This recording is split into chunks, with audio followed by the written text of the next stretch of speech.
Hello everybody, here's Dr. Lucas Fustinoni from a clear chain from Brazil. Today we are here in Beverly Hills with a very important person, with a very important doctor, dermatologist here in Beverly Hills, Dr.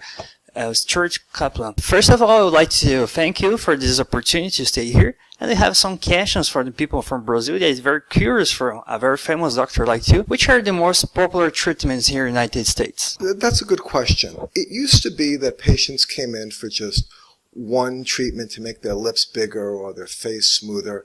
But now people understand that it's all about balance. You don't just come in for just one treatment. People come to me because of the procedure that I've created called the diamond contour, where the concept is not treating just a lip or a nose or making something look smoother, but looking at the totality of the person, looking at what's going to make them look better but in balance. A lot of times patients come in, they're constrained by finances, and they read a magazine and they say, oh, I want my lips bigger. And I explained to them, I said, that's like building a house where you build only the electrical system. Then you have a little bit more money, you go back and you do the plumbing. You can't build a house like that. You have to look at everything in balance and work on the face, make people look not just younger, but make them look better in balance. That's the most important thing. So when you ask what the most popular procedures are, it's looking at the patient and making them look as good as they can for their age. There's any specific procedure that you like most to do in your office? What makes me unique is the fact that I do both medical and cosmetic dermatology. That's important because there are a lot of clinics in the United States, Beverly Hills, that concentrate just on one thing, whether it's laser or fillers or Botox. But what makes me happiest is not doing just one thing. There's an expression. If all you have is a hammer, everything looks like a nail. And so what makes me happy is what my favorite procedure is doing what works best for the patient. Because then you don't get tired of just doing the same thing over and over again. Whether it's leg veins, and even leg veins, there are different solutions you could inject, different lasers you can use. If I just did the same thing over and over again, patients might lose confidence in me.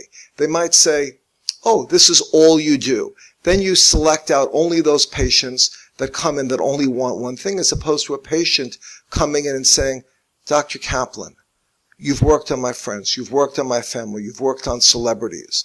They look good, they look natural. What do I need?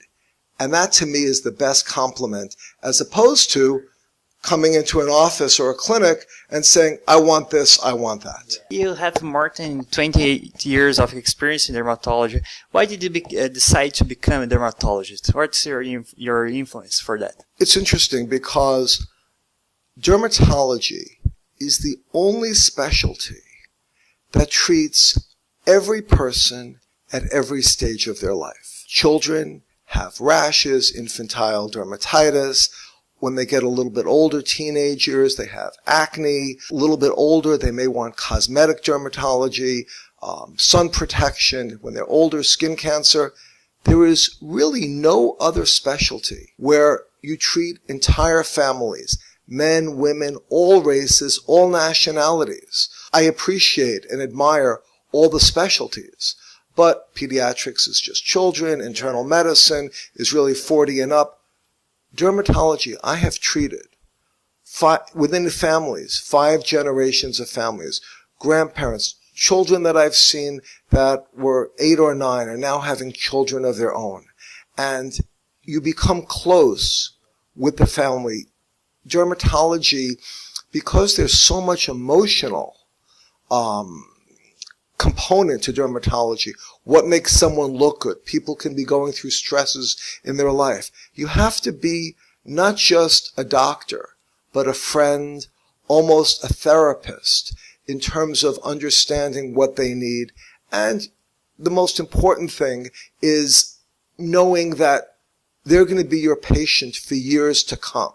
It's not like, for example, plastic surgery, where you're doing one procedure, you may not see them back for 10 years. With dermatology, you're going to be seeing them back. And the other thing that makes me like dermatology is there is the medical and the cosmetic component. Now that makes me a little bit unique because most doctors choose to do one or the other. But I can't tell you how many times I'll be treating someone for a medical problem and I could suggest something cosmetic.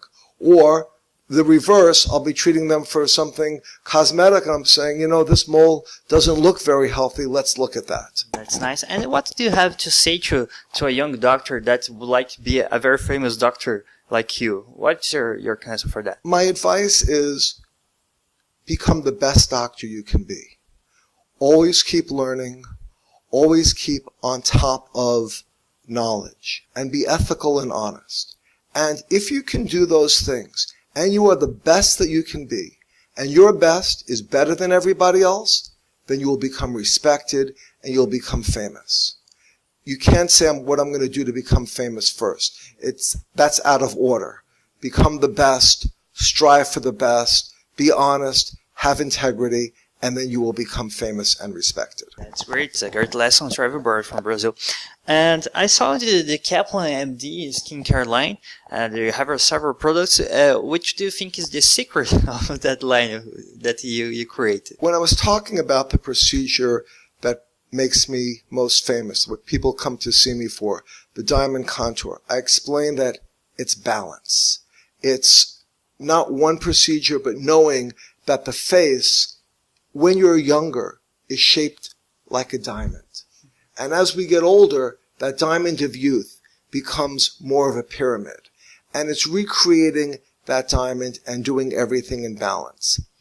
A lot of what we do in dermatology treats the past, the errors that we've made because we haven't taken care of our skin. So I wanted to create a skincare line that really is the only way to do something preventatively. The procedures are in the past. Good skincare is in the future. So, to answer your question more specifically, I looked at the best ingredients that were in balance to help your skin become nourished, help it glow, help it flourish. Many skincare brands concentrate on one or two ingredients, and you have to buy a lot of different products. Ours is a lifestyle brand where all the ingredients are in the day cream. You don't need 5 different day creams. It's a lifestyle brand, which means you don't have to spend hours trying to collect all products to complete the nutrition that your skin needs. I've done the thinking for you. I've done the research for you. And the other thing is, I've tested it on hundreds of patients so that most brands test it on a few patients, and they test it on patients where their skin is already good. But as a dermatologist, you know that not everyone has perfect skin. And you want it to be for everybody. Men and women have similar skin. You don't go to the drugstore and say, I'd like an aspirin because I'm a man and there's a separate section for women. So skin, for the most part, needs the same nourishment. And if you can create a brand that makes it easy to use, so people will do it. If it's too complicated, people aren't going to use the brand. So we created one serum. Like you said, you're one of the top doctors of the UCLA University. And what's your inspiration today? Where did you find inspiration to continue studying and looking for a new treatment? One of the things that also inspires me is you. Here you are, a young doctor, taking time out of your vacation to come here to learn and inspire others. And that inspires me as well. There aren't many like you. I just want to tell you that. Thank you very much. I appreciate a lot of that. Do you have a challenge, some treatment that's a challenge you to?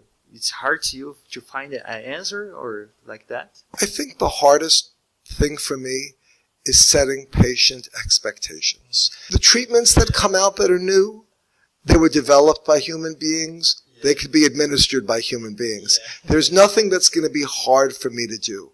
I do laser, all the different types of lasers, Mohs surgery, skin cancer, use the biologics. Everything new is going to be incremental. So it's not going to be hard for me to learn. What's hard is setting patient expectations. When someone has a skin cancer on the top of their forehead or on their nose, and they expect that because, oh, Dr. Kaplan, you're so famous, you're so good, you can take out this skin cancer without leaving a scar. That's hard. Or telling someone they've got melanoma and their life is going to be cut short. That's hard. But probably the most challenging is going back to the diamond contour, where you're doing everything in balance, not choosing to make lips bigger or just making the skin smoother, but everything else is sagging, or plumping the face so big with everything else looking like it's needing something else. I explain to my patients, if you're painting a room, you don't just paint 3 walls. The 4th wall will look worse. You have to do everything in balance. And if you only have money for 3 walls, maybe you wait so you can do the 4th wall, or you do something else in the beginning. That's probably my biggest challenge, is readjusting expectations, because a lot of other news, or they show pictures in magazines, and you know that they're photoshopped. And they come in and they go, oh, how come this person looks so good at 50? And you say, no, what you're asking for is just not possible. Yeah, I'd like to say thank you for this interview, for the opportunity to be here in Los Angeles, Beverly Hills with you, Doctor. I appreciate a lot of the interview and the answer. I think it's very important for us Brazilians to have an example of a doctor like this. Thank you very much, Doctor. Thank you very much as well.